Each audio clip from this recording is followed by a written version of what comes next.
بسم اللہ الرحمن الرحیم۔ السلام علیکم ورحمۃ اللہ وبرکاتہ۔ دوستو، مکہ 8 ہجری میں فتح ہوا، لیکن چونکہ ابھی تک ملک میں اچھی طرح امن و امان قائم نہیں ہوا تھا، اس لیے اس سال مشرکین ہی کے اہتمام سے ارکان حج انجام پائے۔ مسلمانوں نے حضرت عطاء بن اسید کے ساتھ، جو مکہ کے امیر مقرر ہوا تھے، فریضہ حج ادا کیا۔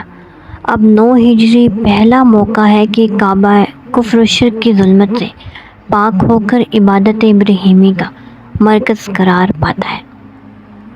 غزوہ تبوک سے واپسی کے بعد ذی-قعدہ یا ذوالحجہ 9 ہجری میں حضور صلی اللہ علیہ وآلہ وسلم نے 300 مسلمانوں کا ایک قافلہ مدینہ منورہ سے حج کے لیے روانہ فرمایا۔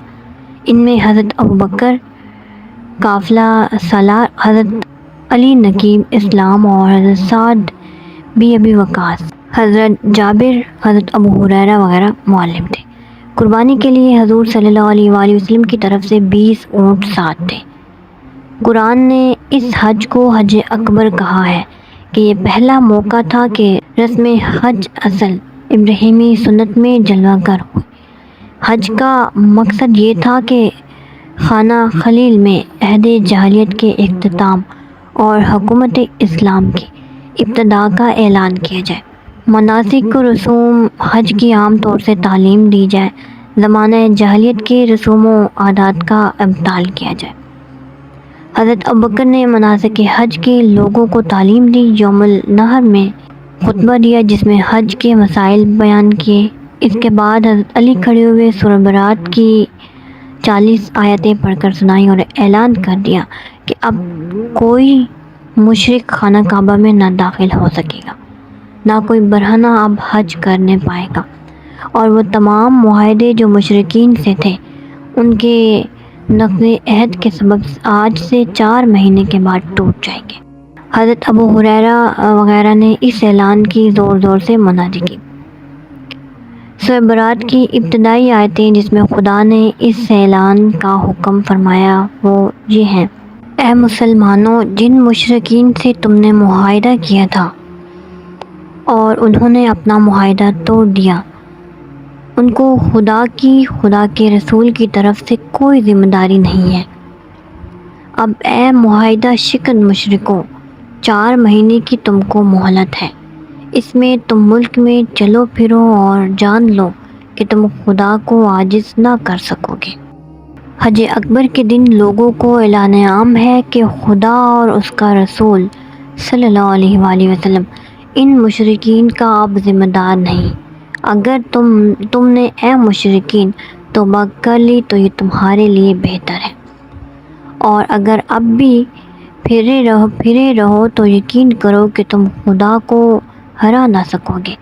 اے پیغمبر، تو کافروں کو دردناک عذاب کی خوشخبری سنا دے۔ لیکن وہ مشرکین جن سے تم نے معاہدہ کیا اور انہوں نے اس کے ایفا میں تمہارے ساتھ کچھ کمی نہ کی، اور نہ تمہارے مقابلے میں انہوں نے تمہارے دشمنوں کی مدد کی، تو زمانہ معاہدہ کو تم پورا کرو۔ خدا پرہیزگاروں کو دوست رکھتا ہے۔ اے مسلمانوں، مشرکین تو ناپاک ہیں، اب وہ اس سال کے بعد کعبہ کے قریب نہ آئے۔ طبری نے بواسطہ صدی روایت کی ہے کہ اس اعلان کے بعد کفار عام طور سے مسلمان ہو گئے۔ اس سال میں جو مزید واقعات پیش آئے ان پر مختصر نظر ڈال لیتے ہیں۔ 9 سال کے بعد اب ملک میں امن و امان کا دور شروع ہوا۔ اب حصول دولت کے مواقع حاصل تھے۔ اس بنا پر زکوٰۃ کا حکم اس سال نازل ہوا اور تحصیل زکوٰۃ کے لیے عمال قبائل میں مقرر ہوئے۔ اسلام کے سائے میں بعض غیر مسلم قومیں بھی داخل ہو چکی تھیں۔ ان کے جزیے کی یہ آیت اتری۔ سورۃ توبہ کی آیت مبارکہ ہے: یہاں تک کہ چھوٹے بن کر وہ جزیہ نہ ادا کریں۔ سود کی تحریم بھی اسی سال نازل ہوئی اور اس کے 1 سال بعد 10 ہجری میں حجۃ الوداع میں حضور صلی اللہ علیہ وآلہ وسلم نے اس کا اعلان عام فرمایا۔ نجاشی جس کے ذل حمایت میں مسلمانوں نے چند سال حبشہ میں بسر کیے، اس نے امسال انتقال کیا۔ حضور صلی اللہ علیہ وآلہ وسلم نے اس کی وفات کا خود اعلان فرمایا کہ مسلمانوں، آج تمہارے برادر صالح اسہمہ نے وفات پائی، اس کے لیے دعائے مغفرت مانگو۔ اس کے بعد نجاشی کے لیے غائبانہ نماز جنازہ پڑھی۔